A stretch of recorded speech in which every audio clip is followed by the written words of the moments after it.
Hey everyone, Gaijin Goomba here, and welcome to another jolt of culture in video games. You know what I love so very much about this job? The fact that a single, small detail of a game can have huge, epic roots in culture. An aspect completely overlooked by the player can have some of the richest cultural inspiration than anything else in the game. And today's topic is a perfect example of this. In A Link to the Past, within the Dark World, there's a catfish at the Lake of Ill Omens that gives Link the Quake Medallion after he tosses something into the Ring of Stones. Said medallion gives Link the ability to do a screen-clearing move by invoking a powerful earthquake, as well as access to Turtle Rock. To the player, that's it. Catfish, medallion, done. But oh dear theorist, you have no idea what secrets this incredibly minor detail of the game houses. Now I'm sure you're wondering what the heck a delicacy of the southern United States and one of the deadliest natural disasters have in common. The answer to that lies in 18th century Japan. At this time, there was a belief in massive catfish called Namazu, who dwelled underneath the islands of Japan. As one of the yokai, they were mischief makers and bringers of mortal trouble. When they wriggled, their movements caused all manner of earthquakes, big and small. Knowing just that, looking back to Link to the Past, the connection is just so obvious. This catfish character outright gives Link the ability to make earthquakes, after causing an earthquake to get out of the water. To the average player, this may seem like an incredibly strange thing, or they may just suspend their disbelief and chalk up the earthquake-giving catfish to a natural quirk of a fantasy setting. But no, it's got purpose! And we haven't even gotten started with all of the cultural parallels. The Namazu activity caused so many problems in Japan that it became the sole duty of Kashima, also known in ancient Japan as Takemikazuchi, a god of thunder and swords, to restrain these titanic beasts and quell their rumblings. Sometimes he's depicted pinning the beast down with a sword, but the most popular ukiyo-e paintings of the 18th century shows that he uses a massive stone to keep the beast pinned down and unable to move. Should Kashima lower his guard, the Namazu will break free and cause even more earthquakes with just the slightest movement. Going back to Link to the Past, there's two incredibly small details that have huge references. The Circle of Stones and the method in which you summon the catfish character. Now most people would see the Circle of Stones as a way of telling the player that there's something very special here, but culturally speaking, this represents a prison. Kashima classically uses massive stones to imprison Namazu according to all of these 18th century ukiyo-e prints. How would this not be any different? Regardless of what the Holy Grail may have told us, rocks do not float.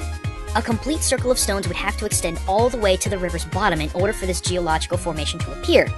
And the catfish character comes in and out of the middle of it. It's trapped. Boom! Perfect cultural parallel. Second, you can summon the catfish character by throwing anything into the circle of stones. But what are you going to instinctively throw? Bombs? Probably not, as the player instinctively will save bombs for enemies in cracked walls. The next best thing? The thing that the map section is abundant in? Rocks. Well, they look like skulls, but they're evil parallel dimension rocks. What happens when you throw in said rock?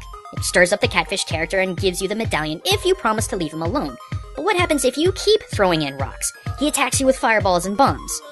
Bearing in mind the method in which Namazu are imprisoned, doesn't it make sense from a cultural perspective that this guy would get super irritated that you keep hitting him with the very thing that keeps him bound in the first place? It's such a small detail but has a huge cultural inspiration. Lastly, the lake itself. It's called the Lake of Ill Omen, which at first glance to the player seems kind of out of place. What ill omen does it speak of? Most just continue through the game without a second thought.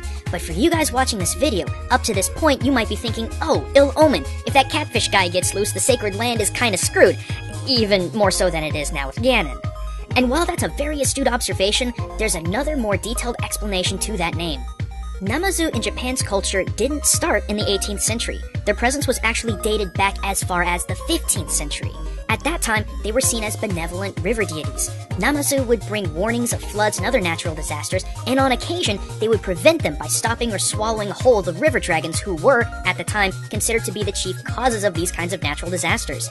It wasn't until the Great Edo earthquake in October of 1855 that the Namazu were depicted as the culprits. And now the lake's name in Link to the Past makes even more sense.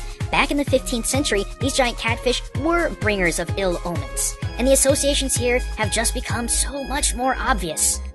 In any case, I hope this episode shows you all just how amazing even the smallest aspect of a game can be when it's compared to its cultural inspiration. I mean, I just got done spending minutes talking about a tiny, minor aspect in A Link to the Past that I'm sure that most players didn't even spend a second on. And that's what my work's all about, finding these little things and teaching about how they have such a huge cultural impact. But that's all for this episode of Culture Shock.